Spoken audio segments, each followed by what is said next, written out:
Okay, so God of War 2018, God of War 4. I'm sure you guys know of it. Well, I know you guys know of it. It's one of my favorite games. Game of the Year 2018, probably one of yours. Even though God of War is my favorite game franchise, I could still admit that this game did a lot of stuff wrong. So that's what I'll be doing. I'm just gonna go through my critiques and my problems with God of War 2018, and thankfully Ragnarok did fix a lot of these. And just for context, my favorite genre is hack and slashes and third person action games. I usually prefer gameplay over story, so with that context, let's just get into the flaws. My first major flaw with God of War 4 is the enchantments. I can't stand the enchantments. They use them terribly, they use them stupidly, they use them dumbly in this game.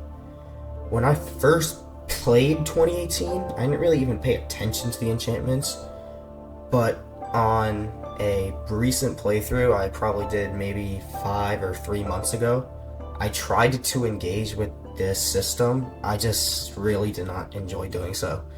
So basically, what the enchantments are in 2018 are they're used on every single armor piece and weapon. They're going to equip 4 to 3 of them on every piece.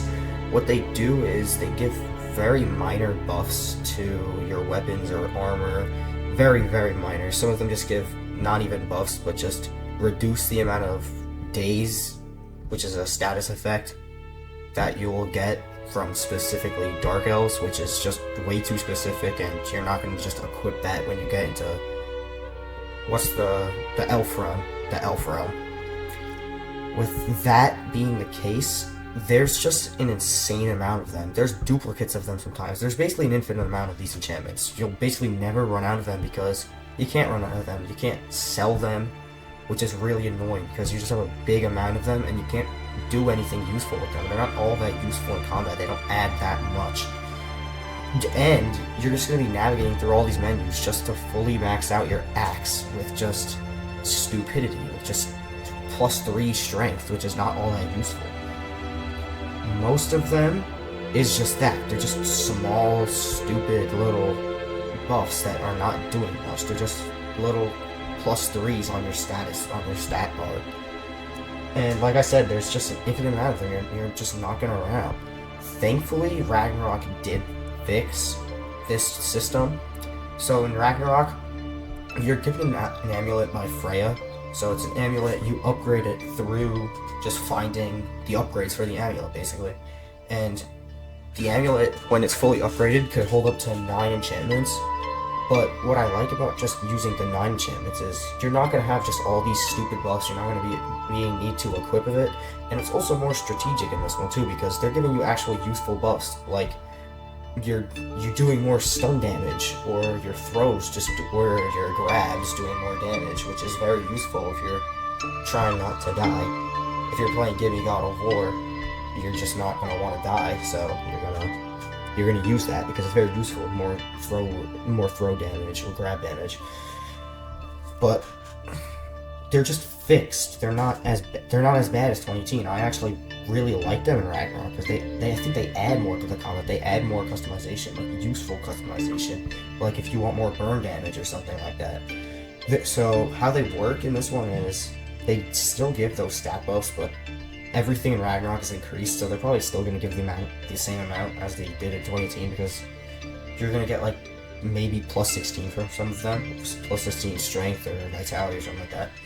But how they do it is there are 4 amulets linked to each realm. And when you have 3 of a certain set, so 3 of say if you have 3 of the Helheim set, you're going to be given a specific buff. And I believe the Helheim one is your elemental damage does more. I could be completely wrong, but I'm pretty sure that's what it does. It just gives you more elemental damage on your attacks, like increased more, not just like a stupid amount like it would be in 2018. So instead of having just 106 amulets in your inventory that you cannot sell, and having it just buried within these menus, so you don't have to just keep pressing X and circle to get past all of them, you pick 9 out of the 30 or so they give you.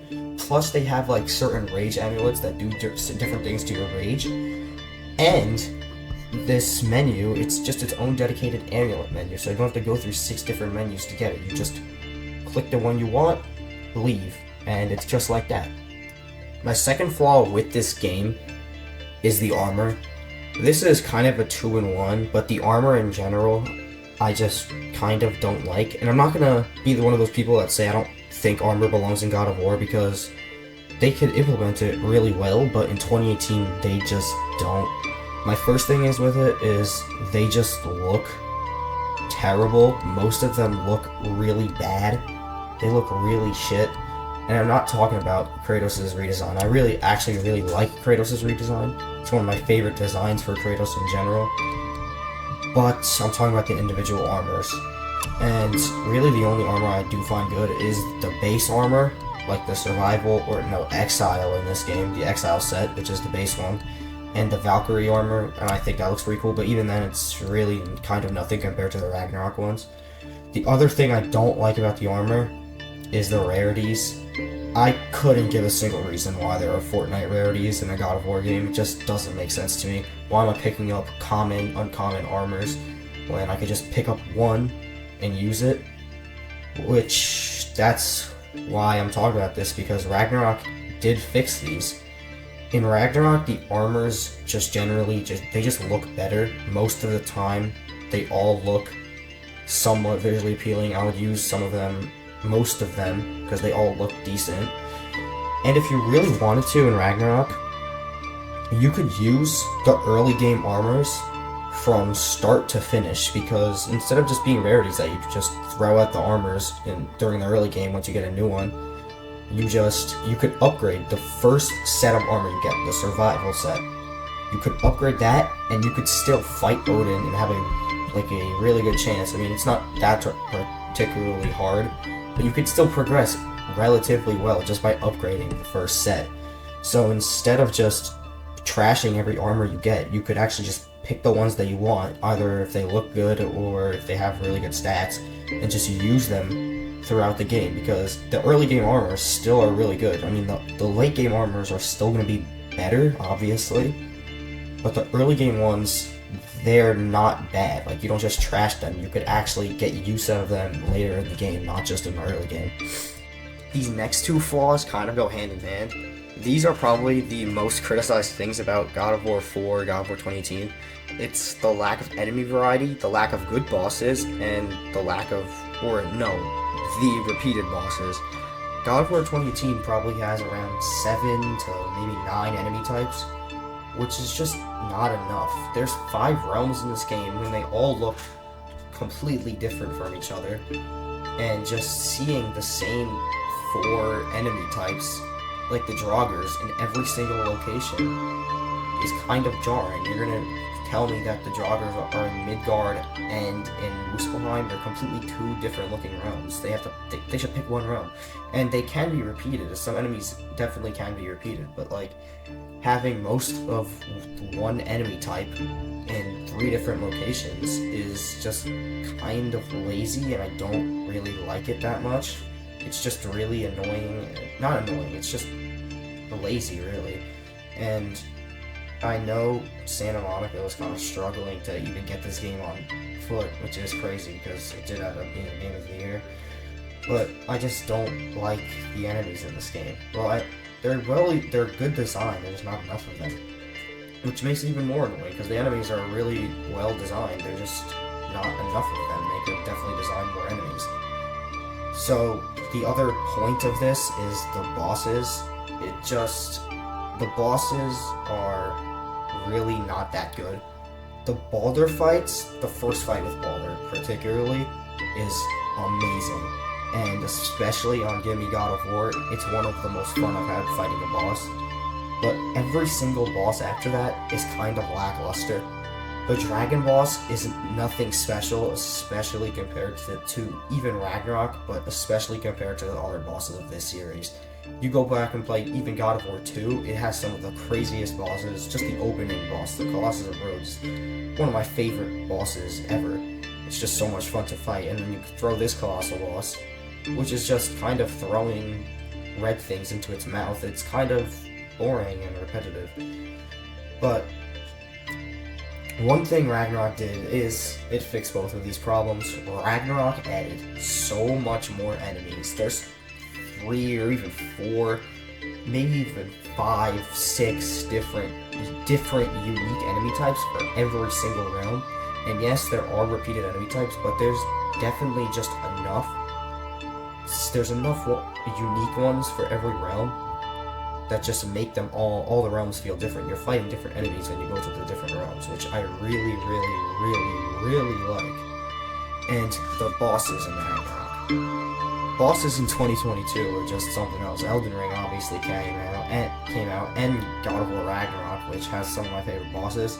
The really good bosses I kind of want to highlight are Thor, Garm, and my favorite boss in Ragnarok, which is definitely an odd pick, Nidhogg. All these bosses test what you know and how you can do it. Like basically the first fight with Thor, that boss fight with Thor is so good. Just the spectacle of fighting Thor alone is amazing. Obviously, had been teasing him in 2018 and talking about how he destroyed all the Jotuns in 2018. Just seeing him fighting him is so cool, especially on the first playthrough. And even one underrated boss I would say is Bjorn, which is Atreus as the bear. It's a really good tutorial boss fight. It's not the best boss fight ever, but it's a really good just tutorial either to re-familiarize yourself with the game or just pick up the game for the first time.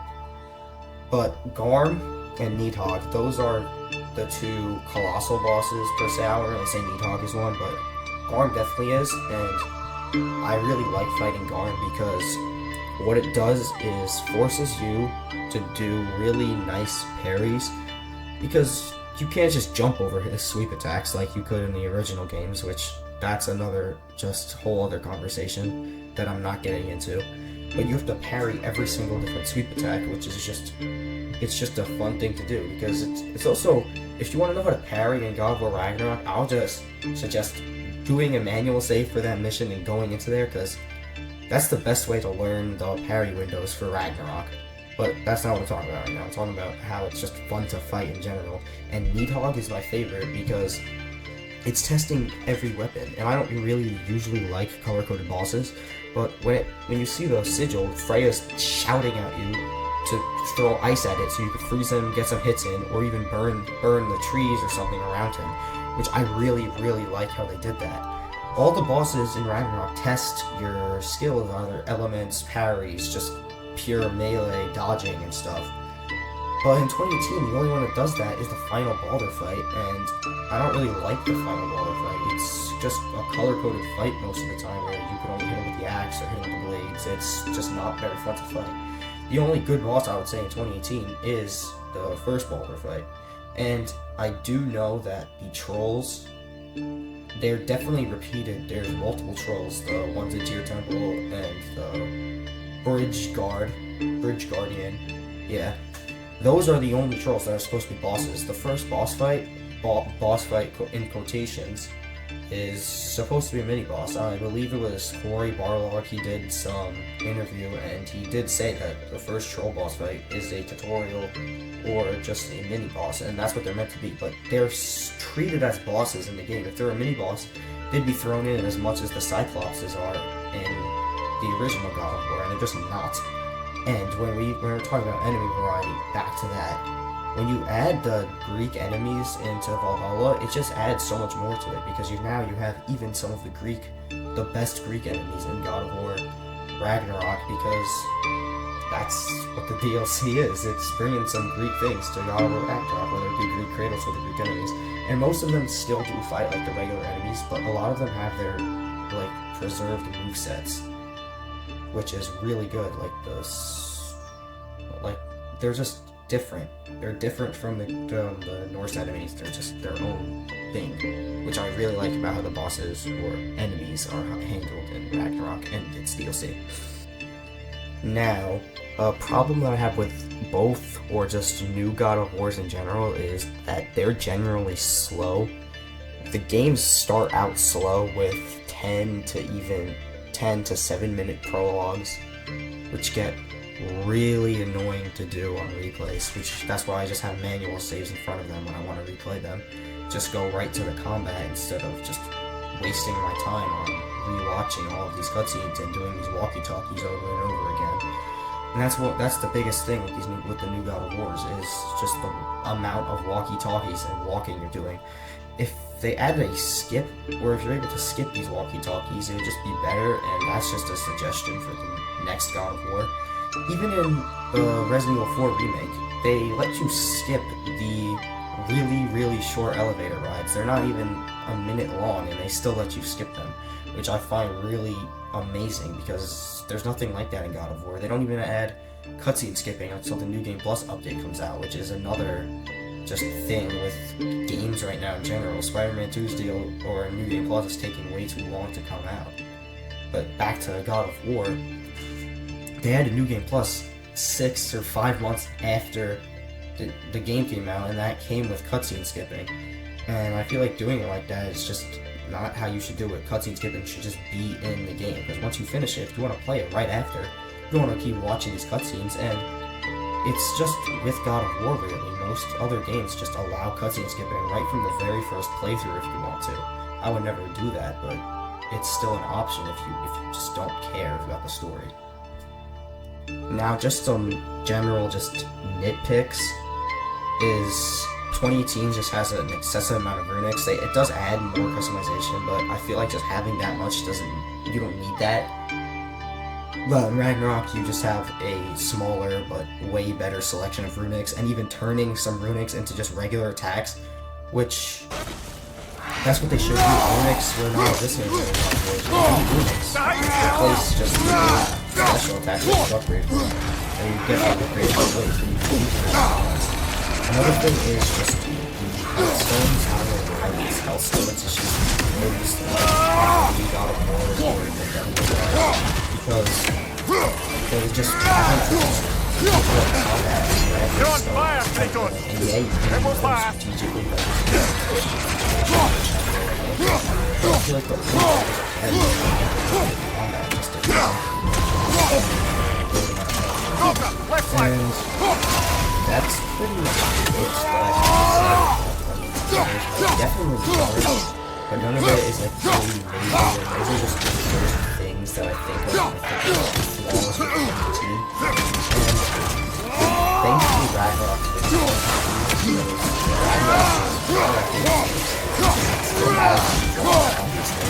I feel like these flaws in 2018 are really a good job fixing. So that's really good for the video. If you like the video, please like and subscribe. This is my first video. Even if you want to do, please tell me in the comment section. Please make suggestions on what I should do for the next video. But other than that, thank you for watching.